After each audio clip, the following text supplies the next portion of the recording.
दोस्तों, Bihar fireman exam के लिए महत्वपूर्ण प्रश्नों का यह प्रैक्टिस सेट है। आप इसे पूरा बनाइए। पहला क्वेश्चन है, निम्नलिखित में से कौन सा कथन भारत के उपराष्ट्रपति चुने जाने की अर्हता के संबंध में सही नहीं है। अर्हता यानी योग्यता, इसमें आपको बताना है कि उपराष्ट्रपति चुने जाने के लिए योग्यता से संबंधित कौन सा इसमें से कथन सही नहीं है। तो पहला यहाँ पर है, वह भारत का नागरिक होना चाहिए, तो यह जरूरी है। इसके बाद है, वह 35 वर्ष की आयु पूर्ण कर चुका होना चाहिए, यह भी सही है। राष्ट्रपति, उपराष्ट्रपति एवं राज्यपाल के लिए न्यूनतम उम्र का कंडीशन 35 वर्ष है। इसके बाद है, वह लोकसभा का सदस्य निर्वाचित होने के लिए अर्हित यानी योग्यता होना चाहिए। तो यहाँ पर लोकसभा जो दिया हुआ इस कारण से गलत है। यहाँ पर राज्यसभा का सदस्य निर्वाचित होने के लिए योग्य होना चाहिए, क्योंकि उपराष्ट्रपति से रिलेटेड पूछा जा रहा है। राष्ट्रपति के लोकसभा का सदस्य निर्वाचित होने के लिए अर्हित होना चाहिए और उपराष्ट्रपति के लिए राज्यसभा के सदस्य बनने के लिए योग्य होना चाहिए। इसके बाद है, वह कोई लाभ का पद धारण नहीं करता हो, तो यह भी सही है। सी ऑप्शन इसमें से गलत दिया हुआ है। अगला क्वेश्चन है, राष्ट्रीय उद्यान जो भारत एवं नेपाल की सीमा पर गंडक नदी के तट पर स्थित है वह है। फर्स्ट ऑप्शन में है ग्रेट हिमालय नेशनल पार्क, तो great Himalaya national park Himachal Pradesh राज्य में है। हेमिस नेशनल पार्क लद्दाख में है, एग्जाम में पूछा जाता है। वाल्मीकि नेशनल पार्क, वाल्मीकि राष्ट्रीय उद्यान बिहार के पश्चिमी चंपारण जिला में है और नेपाल के सीमा पर है, गंडक नदी के तट पर है, तो सी ऑप्शन इसका सही हो जाएगा। नंदा देवी नेशनल पार्क उत्तराखंड राज्य में है। हेमिस का आप जरूर याद रख लीजिएगा, हेमिस नेशनल पार्क लद्दाख में है।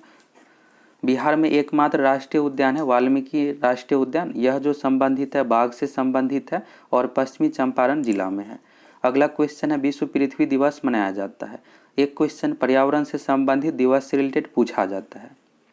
विश्व पृथ्वी दिवस प्रत्येक वर्ष जो मनाया जाता है, इस क्वेश्चन का सही आंसर हो जाएगा बी ऑप्शन 22 अप्रैल को। और 22 मार्च को विश्व जल दिवस मनाया जाता है और 22 मार्च को बिहार दिवस भी मनाया जाता है। 22 मई को अंतर्राष्ट्रीय जैव विविधता दिवस मनाया जाता है और 5 जून को विश्व पर्यावरण दिवस मनाया जाता है। यहाँ पर जितने भी पर्यावरण से रिलेटेड है आपको याद रखना है, एग्जाम में पूछा जाता है। अगला क्वेश्चन है, मौलिक कर्तव्यों की व्यवस्था की गई है। मौलिक कर्तव्य मूल संविधान में नहीं था, बाद में इसे संशोधन करके शामिल किया गया है, तो कौन सा संशोधन हुआ है यह भी एग्जाम में पूछा जाता है। बी ऑप्शन इसका सही हो जाएगा। 42वें संवैधानिक संशोधन में, और 42वें संविधान संशोधन जो हुआ था 1976 में, वर्ष भी पूछा जाता है और समिति का नाम भी पूछा जाता है। सरदार स्वर्ण सिंह समिति की अनुशंसा पर मौलिक कर्तव्य को संविधान में शामिल किया गया है। 42वें संविधान संशोधन 1976 द्वारा। ये दो चीज़ हो गया। इसके बाद आपको यहाँ से और कुछ पॉइंट याद रखना है, भाग का नाम याद रखना है, अनुच्छेद का नाम भी। तो भाग 4 के क में इसे शामिल किया गया है और अनुच्छेद 51 का क या 51 का ये इस तरह से भी दिया हुआ रहता है, 51 का क भी ऑप्शन में या फिर 51 का ये दिया हुआ रहता है। तो चारों पांचों चीज़ को याद रख लीजिए। यहाँ से एग्जाम में एक क्वेश्चन पूछा जाता है। मौलिक कर्तव्य की जो टोटल संख्या है 11 है, मौलिक अधिकार की टोटल संख्या 6 है। अगला क्वेश्चन हिंदी से संबंधित है। अतनु का पर्यायवाची शब्द है। तनु का जो अर्थ होता है शरीर देह होता है और यहाँ पर अतनु का पूछा जा रहा है, तो अतनु मतलब होता है देह रहित यानी शरीर नहीं है, तो सी ऑप्शन इसका सही हो जाएगा। अतनु का जो पर्यायवाची है कामदेव है। अगला क्वेश्चन है, निम्नलिखित में से शुद्ध वर्तनी वाला शब्द है। इसमें से शुद्ध स्पेलिंग जो है यहाँ पर प्रकृति का पूछा गया है, तो प्रकृति होता है, फर्स्ट ऑप्शन ही सही है, प्रकृति इस तरह से सही दिया हुआ है, बाकी सभी गलत है। अगला क्वेश्चन है, निम्नलिखित में से कौन सा वाक्य शुद्ध है। देख लीजिए सभी ऑप्शन को। तो इसमें से शुद्ध वाक्य जो है यहाँ पर फर्स्ट में है मेरे को के जगह पर मुझे होता है और तेरे को जगह पर तुझे होता है। इस तरह का सही शब्द नहीं है मेरे को तेरे को, तो दिया हुआ रहता है ऑप्शन में, तो इसके जगह पर मुझे होना चाहिए। तो यहाँ पर मुझे घर जाना ये सही होगा, तो सी ऑप्शन में दिया हुआ मुझे घर जाना। बाकी बी में देखिएगा मुझको घर में जाना, यहाँ पर मैं भी नहीं होगा। इसके बाद है मैंने घर जाना, यह भी सही नहीं है, सी बिल्कुल सही है। अगला क्वेश्चन है, निम्नलिखित में से तत्सम शब्द है। तत्सम जो होता है संस्कृत का शब्द, देख लीजिए ऑप्शन में कौन सा होगा। तो धरती धरती नहीं है। गणना, तो गणना बिल्कुल सही, इसका सही आंसर होगा। गणना जो है संस्कृत का शब्द है और इसके जगह पर हिंदी में गिनती का प्रयोग करते हैं गणना के जगह पर। और नारियल यह भी नहीं है। कांच, तो कांच के जगह पर संस्कृत में जो होता है यहाँ पर अनुस्वार नहीं होगा, सिर्फ इधर सीधा इस तरह से होता है, कांच होता है इस तरह से। अगला क्वेश्चन यहाँ पर साइंस से न्यूमेरिकल से रिलेटेड है। अच्छा सा क्वेश्चन है, इसको बनाना कैसे सीख लीजिए। इस तरह का क्वेश्चन एग्जाम में पूछा जा सकता है। क्वेश्चन है, एक वस्तु जिसका द्रव्यमान 5 किग्रा है, प्रारंभ में विरामावस्था में थी, उस वस्तु पर 20 न्यूटन का बल लगता है, 10 सेकेंड के बाद वस्तु द्वारा अर्जित गतिज ऊर्जा है। आप खुद से भी ट्राई कीजिए, इसका सही आंसर क्या होगा आपको कमेंट करके बताना। अब चलिए सीख लीजिए इसको बनाना कैसे है। इस तरह के क्वेश्चन में सबसे पहले आपको ये ध्यान रखने कि इसमें दिया क्या सब है और निकालना क्या है। तो यहाँ पर वस्तु द्वारा गतिज ऊर्जा आपको बताना है। तो गतिज ऊर्जा का जो सूत्र होता है 1/2 mv² होता है, mv²। तो m यहाँ पर है द्रव्यमान मास हो गया, v यहाँ पर वेग हो गया। तो आपको इस क्वेश्चन को सॉल्व करने के लिए यहाँ पर द्रव्यमान चाहिए और वेग चाहिए। तो यहाँ पर द्रव्यमान दिया हुआ है 5 किग्रा, लेकिन वेग नहीं दिया हुआ है, तो v आपको निकालना है। तो v बराबर जो सूत्र होता है u + at होता है। अब यहाँ पर क्वेश्चन में आप देखिएगा कि प्रारंभिक वेग जो है 0 दिया हुआ है, यहाँ पर लिखा हुआ है प्रारंभ में विरामावस्था में थी, यानी यहाँ पर u जो है प्रारंभिक वेग 0 हो गया और v आपको निकालना है। तो v निकालने के लिए आपको t चाहिए और a यानी त्वरण चाहिए, यहाँ पर मान चाहिए त्वरण का। तो t यहाँ पर दिया हुआ है 10 सेकेंड और त्वरण का मान आपको निकालना है। तो यहाँ पर एक चीज़ और दिया हुआ, उस वस्तु पर 20 न्यूटन का बल लगता है। तो f बराबर दिया हुआ यहाँ पर F यानी फोर्स बल हो गया 20 न्यूटन का। तो F बराबर जो सूत्र होता है m गुना ए, m हुआ यहाँ पर द्रव्यमान, a हुआ यहाँ पर त्वरण। अब आपको यहाँ से a का मान निकालना है। तो a बराबर जो हो जाएगा यहाँ पर F/m, F का मान है 20 और m का मान है 5, तो 20/5 यहाँ पर 4 हो गया। अब यहाँ से a का मान 4 आ गया। अब आपको यहाँ पर v निकल जाएगा, v बराबर होता है u + at। अब यहाँ से आपको v का मान चाहिए, तो u तो बिल्कुल यहाँ पर 0 हो जाएगा, क्योंकि क्वेश्चन में दिया हुआ है प्रारंभ में विरामावस्था में थी, तो 0 हो जाएगा। तो 0 प्लस यहाँ पर हो गया a का मान निकल कर आया है 4 और t का मान यहाँ पर दिया हुआ है क्वेश्चन में 10 सेकेंड। यहाँ पर है 10 सेकेंड के बाद वस्तु द्वारा अर्जित गतिज ऊर्जा होगी। तो यहाँ पर v का मान कितना आ गया, 40 आ गया, 40 मीटर प्रति सेकेंड आ गया। अब आपको क्या निकालना है, गतिज ऊर्जा। तो गतिज ऊर्जा का सूत्र होता है 1/2 mv²। अब रख दीजिए, मान आ जाएगा। तो क्वेश्चन में यहाँ पर 1/2 हुआ। इसके बाद m का मान है 5 किग्रा, तो 5 गुना 40 का स्क्वायर यहाँ पर हो जाएगा। तो इस तरह से अगर आप इसको सॉल्व कीजिएगा तो सॉल्व करने पर यहाँ पर जो मान आएगा 4000 जूल आ जाएगा। तो यहाँ पर 40 का स्क्वायर होगा, इसको आप ध्यान रखिएगा, यहाँ पर जो है स्क्वायर होगा। तो 4000 जूल निकल कर आ गया। सही आंसर जो हो जाएगा इस क्वेश्चन का डी ऑप्शन, 4000 जूल। इस तरह से आपको बनाना था। तीनों सूत्र याद रख लीजिए। गतिज ऊर्जा बराबर होता है 1/2 mv² और v बराबर सूत्र होता है u + at, f बराबर होता है m गुना ए। अगर आपको सूत्र याद है तो इस तरह से आप आसानी से बना लीजिएगा। चलिए अगला क्वेश्चन है, किसी तत्व के रासायनिक गुण निम्नलिखित में से कौन तय करता है। तो किसी तत्व का रासायनिक गुण यह जो डिपेंड करता है इलेक्ट्रॉनों की संख्या पर। फर्स्ट ऑप्शन इसका सही हो जाएगा, इलेक्ट्रॉन की संख्या पर। अगला क्वेश्चन, हड़प्पन लोगों को किसकी जानकारी नहीं थी। हड़प्पा सभ्यता के लोग जो परिचित नहीं था, लोहा से परिचित नहीं था। सी ऑप्शन इसका सही हो जाएगा। और इस बार 2020 एग्जाम में 2021 बिहार पुलिस कांस्टेबल एग्जाम में यह क्वेश्चन पूछा गया था कि हड़प्पा के लोग किस चीज़ से परिचित नहीं था, तो लोहा से पूछा जाता है एग्जाम में।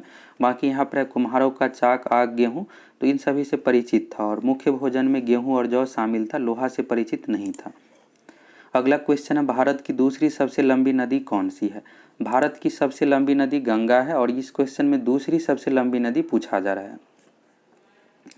गंगा नदी की लंबाई भारत में जो है 2510 किलोमीटर है, कुल लंबाई है 2525 किलोमीटर।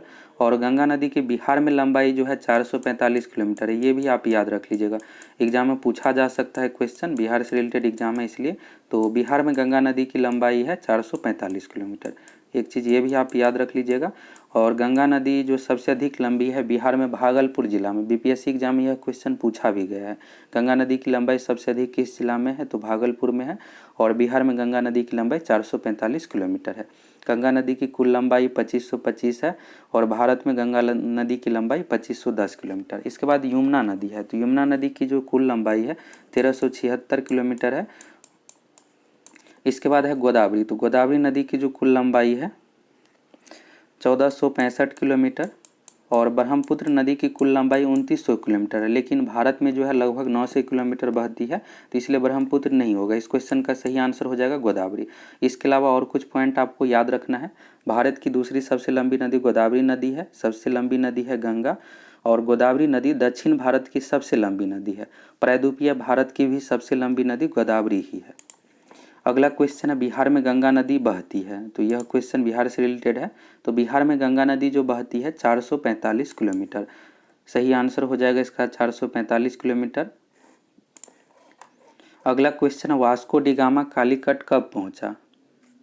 कालीकट एक बंदरगाह है, यह जो है केरल में है। एग्जाम में यह भी पूछा जाता है कि कालीकट या कोझिकोड, इसका दूसरा नाम है कोझिकोड, तो यह जो है केरल में है, केरल के पश्चिमी तट पर है। तट का नाम भी पूछ दिया जाता है। तो वास्को डी गामा जो पहुंचा था 1498 ईस्वी में।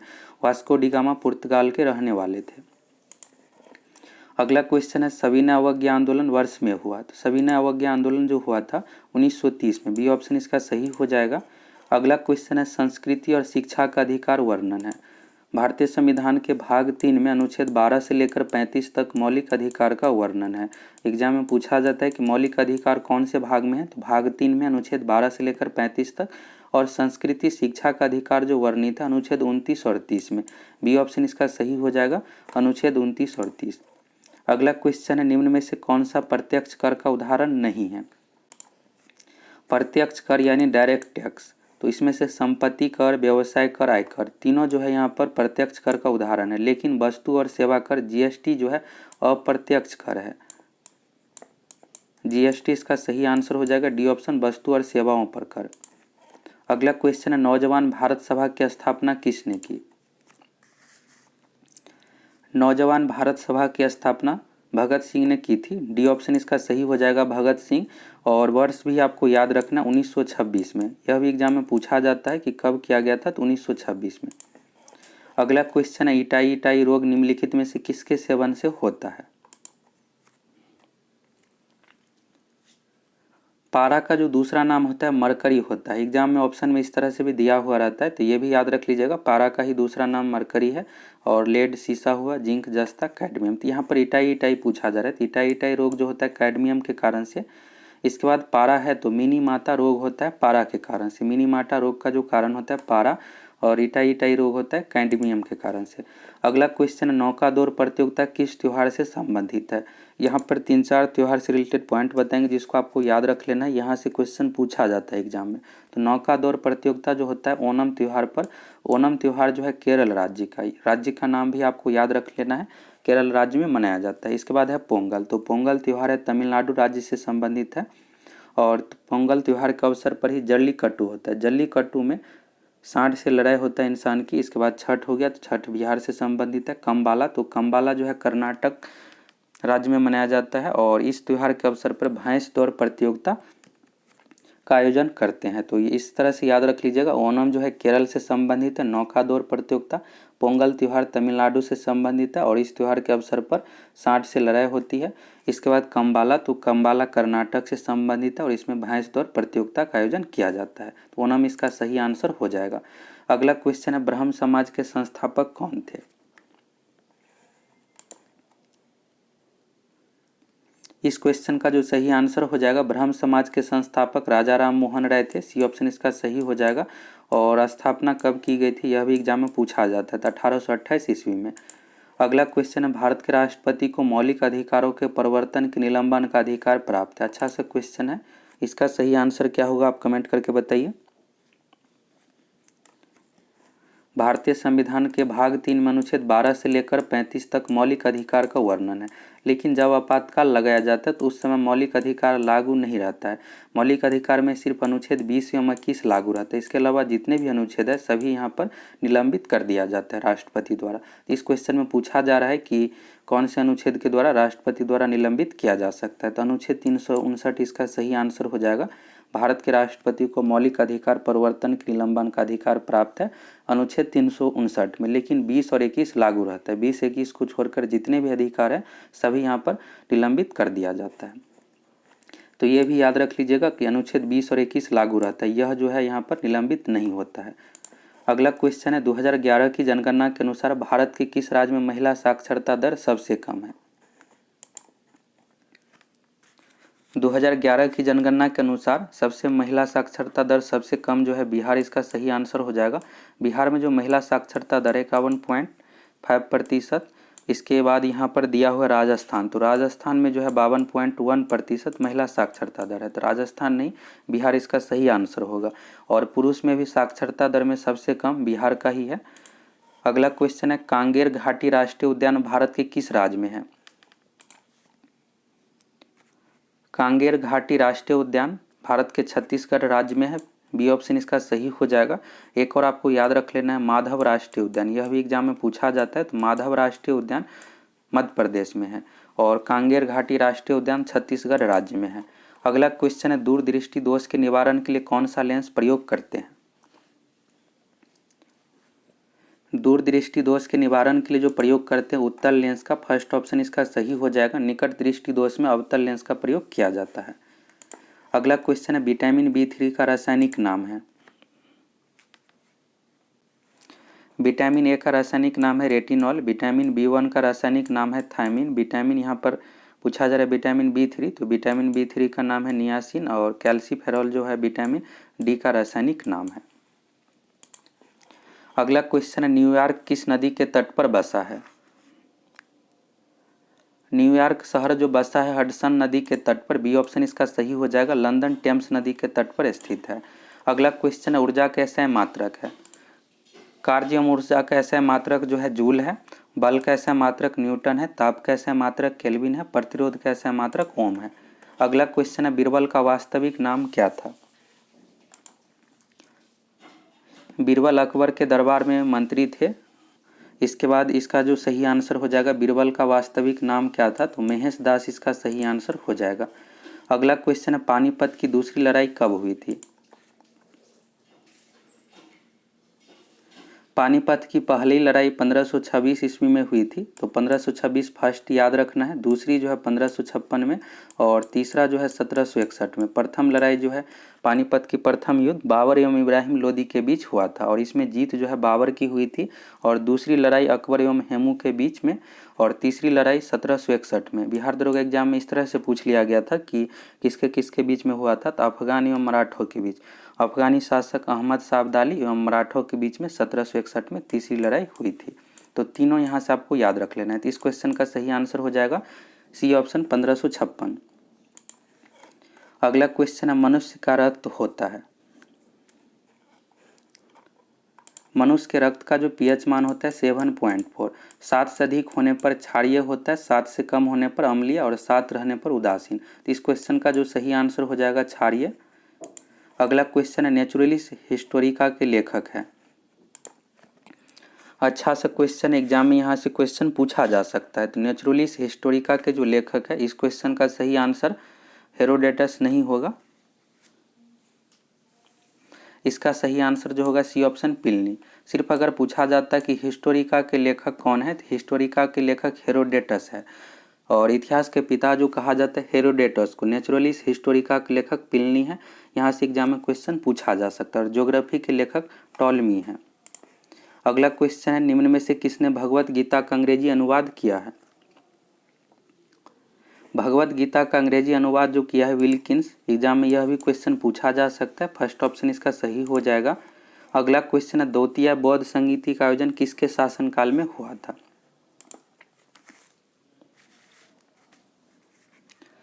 प्रथम बौद्ध संगीति का आयोजन अजातशत्रु के शासनकाल में हुआ था और द्वितीय बौद्ध संगीति का आयोजन कालाशोक के शासनकाल में हुआ था और तृतीय बौद्ध संगीति का आयोजन अशोक के शासनकाल में और चतुर्थ कनिष्क के शासनकाल में।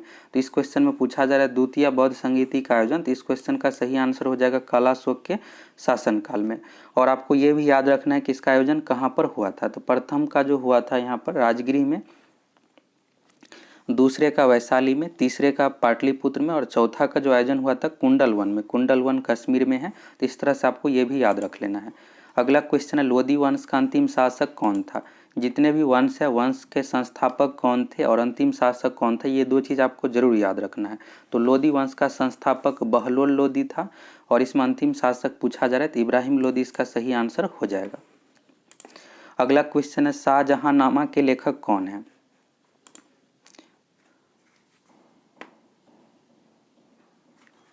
इस क्वेश्चन का जो सही आंसर हो जाएगा, शाहजहांनामा के लेखक है इनायत खान, फर्स्ट ऑप्शन इसका सही हो जाएगा। और अब्दुल हमीद पादशाहनामा के लेखक है। बिहार दरोगा एग्जाम में 2019 में यह क्वेश्चन पूछा गया था कि पादशाहनामा के लेखक कौन है, तो अब्दुल हमीद। इसके बाद है यहाँ पर अबुल फजल दिया हुआ है, तो अकबरनामा का हो जाएगा अबुल फजल। गुलबदन बेगम, तो हुमायूं नामा के लेखक गुलबदन बेगम। अगला क्वेश्चन है, सामान्य संतुलन सिद्धांत किसके प्रतिपादित किया था। सामान्य संतुलन सिद्धांत जो प्रतिपादित किया था, इस क्वेश्चन का सही आंसर हो जाएगा लियोन वालरस, बी ऑप्शन इसका सही हो जाएगा। अगला क्वेश्चन है, डायनेमो वह यंत्र है जो निम्न को परिवर्तित करता है। डायनेमो का जो काम होता है यांत्रिक ऊर्जा को विद्युत ऊर्जा में चेंज करना, तो बी ऑप्शन इसका सही हो जाएगा। और मोटर का काम होता है विद्युत ऊर्जा को यांत्रिक ऊर्जा में परिवर्तित करना। अगला क्वेश्चन है, हमने इतिहास से यह सीखा है कि हमने इतिहास से कुछ नहीं सीखा, किसने कहा था। तो यह कथन किसका है आपको बताना है। इस क्वेश्चन का जो सही आंसर हो जाएगा बी ऑप्शन WGF हेगल। अगला क्वेश्चन है, मॉर्निंग स्टार किसे कहा जाता है। मॉर्निंग स्टार यानी सुबह का तारा किसे कहा जाता है, तो भोर एवं शाम का तारा जो कहा जाता है शुक्र को, फर्स्ट ऑप्शन इसका सही हो जाएगा। शुक्र से रिलेटेड और कुछ पॉइंट याद रखना है। पृथ्वी के सबसे निकट का जो ग्रह है शुक्र है, सबसे नज़दीक है। शुक्र के बाद दूसरे स्थान पर पृथ्वी से निकट है मंगल। और शुक्र को भोर एवं सांझ का तारा भी कहा जाता है और सबसे चमकीला ग्रह शुक्र है। अगला क्वेश्चन, भूमध्य रेखा निम्नलिखित में से किस देश से होकर नहीं गुजरती है। भूमध्य रेखा का दूसरा नाम विषुवत रेखा भी है, इंग्लिश में इसको इक्वेटर कहा जाता है। भूमध्य रेखा कुल 13 देशों से होकर गुजरती है, जिसमें से मैक्सिको नहीं है, मैक्सिको से होकर नहीं गुजरती। बाकी यहाँ पर केन्या, इंडोनेशिया, ब्राज़ील दिया हुआ है, तो इन सभी देशों से होकर गुजरती है। अगला क्वेश्चन है, निम्न में से अधिकतम द्रव्यमान किसका है।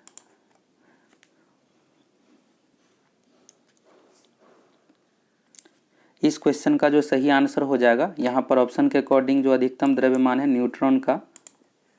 अगला क्वेश्चन है, कुछ स्थानों में वनस्पति का अपघटन के कारण उत्पन्न गैस है। यहाँ पर कुछ नहीं, कच्छ है। कच्छ स्थानों में वनस्पति का अपघटन के कारण उत्पन्न गैस है। कच्छ स्थान यानी दलदली क्षेत्रों में, तो दलदली क्षेत्रों में जो गैस उत्पन्न होती है मीथेन गैस, डी ऑप्शन इसका सही हो जाएगा। मीथेन का जो रासायनिक सूत्र है इस तरह से CH4। अगला क्वेश्चन है, निम्नलिखित में से वह कौन सी शर्त है जो भारत के विकास के लिए आवश्यक नहीं है।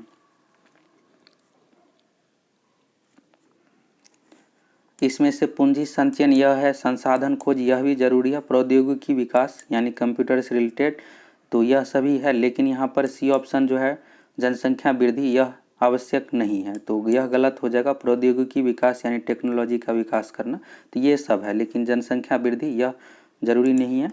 अगला क्वेश्चन है, भारत का पहला जैव मंडल संरक्षित क्षेत्र कौन सा है। भारत का पहला जैव मंडल संरक्षित क्षेत्र नीलगिरी है, बी ऑप्शन इसका सही हो जाएगा। वर्ष भी पूछा जाता है कब इसे संरक्षित किया गया था, तो 1986 में। अगला क्वेश्चन है, लीची का खाने योग्य भाग है। लीची का खाने योग्य भाग जो है एरिल है, बी ऑप्शन इसका सही हो जाएगा, एरिल। अगला क्वेश्चन है, बिना बुझा हुआ चूना का रासायनिक सूत्र है। बिना बुझा हुआ चूना का जो रासायनिक सूत्र है कैल्शियम ऑक्साइड इसका हुआ, और CaO इसका सही आंसर हो जाएगा, ए ऑप्शन। और यहाँ पर डी ऑप्शन में दिया हुआ है CaOH का ट्वाइस, तो यह जो है बुझा हुआ चूना का रासायनिक सूत्र दिया हुआ है कैल्शियम हाइड्रोक्साइड। अगला क्वेश्चन है, गांधी शांति पुरस्कार 2020 से किसे सम्मानित किया गया है। गांधी शांति पुरस्कार 2020 जो दिया गया शेख मुजीबुर रहमान। शेख मुजीबुर रहमान को बांग्लादेश का पिता भी कहा जाता है और उपनाम से जो जाना जाता है बंग बंधु, यह भी एग्जाम में पूछा जा सकता है और बहुत ज़्यादा न्यूज में रहा था, तो फेमस करेंट अफेयर से इसको आप जरूर याद रख लीजिएगा। और 2019 का दिया गया है, यह भी आपको याद रखना है। 2020 का शेख मुजीबुर रहमान को दिया गया है और 2019 का ओमान के सुल्तान काबूस बिन सईद अल सैद को दिया गया है, दोनों याद रख लीजिएगा। अगला क्वेश्चन है, मालाबार संयुक्त सैन्य अभ्यास 2020 में कौन सा देश शामिल नहीं है। मालाबार संयुक्त सैन्य अभ्यास में पहले जो था 3 देश शामिल, और 2020 में एक और देश इसमें शामिल हुआ है, ऑस्ट्रेलिया। तो इसका सही आंसर जो हो जाएगा, इसमें जो शामिल नहीं है, ब्राज़ील शामिल नहीं है, ऑस्ट्रेलिया, अमेरिका, भारत और जापान, जापान भी शामिल है। चारों देश का नाम आपको याद रखना है, बहुत ज़्यादा न्यूज में यह रहा था, इस कारण से पूछा जा सकता है। तो 4 देश इसमें शामिल है, ऑस्ट्रेलिया, अमेरिका, भारत, जापान, चारों देश का आपको नाम याद रखना है। अगला क्वेश्चन है, निम्न में से कौन सा सुमेलित नहीं है? इसमें से कौन सा सही नहीं आपको बताना है और आप लोग कमेंट करके बताइए कितना क्वेश्चन आप सही बनाए हैं। फर्स्ट ऑप्शन में एपी कल्चर, तो एपी कल्चर मधुमक्खी पालन से संबंधित है, एक क्वेश्चन यहाँ पर एग्जाम में पूछा जाता है इस टॉपिक से। इसके बाद है एरोपोनिक, तो एरोपोनिक पौधे को हवा में उगाना, यह भी सही है। इसके बाद है वर्मी कल्चर, तो वर्मी कल्चर अंगूर उत्पादन से संबंधित नहीं है, यह गलत दिया हुआ है। वर्मी कल्चरल जो संबंधित है केचुआ पालन से। इसके बाद है सेरी कल्चर, तो सेरी कल्चर संबंधित है रेशम कीड़ों को पालना, यह भी सही है। तो वर्मी कल्चर का जो हो जाएगा केचुआ। अंगूर उत्पादन जो संबंधित है वीटी कल्चर, वर्मी कल्चर नहीं है वीटी कल्चर, इसको भी आप याद रख लीजिएगा, एग्जाम में पूछा जाता है। और आप लोग कमेंट करके बताइए कितना क्वेश्चन सही बनाए हैं। अगर आप चैनल पर नए हैं तो चैनल को सब्सक्राइब करके ज़रूर जुड़ जाइए।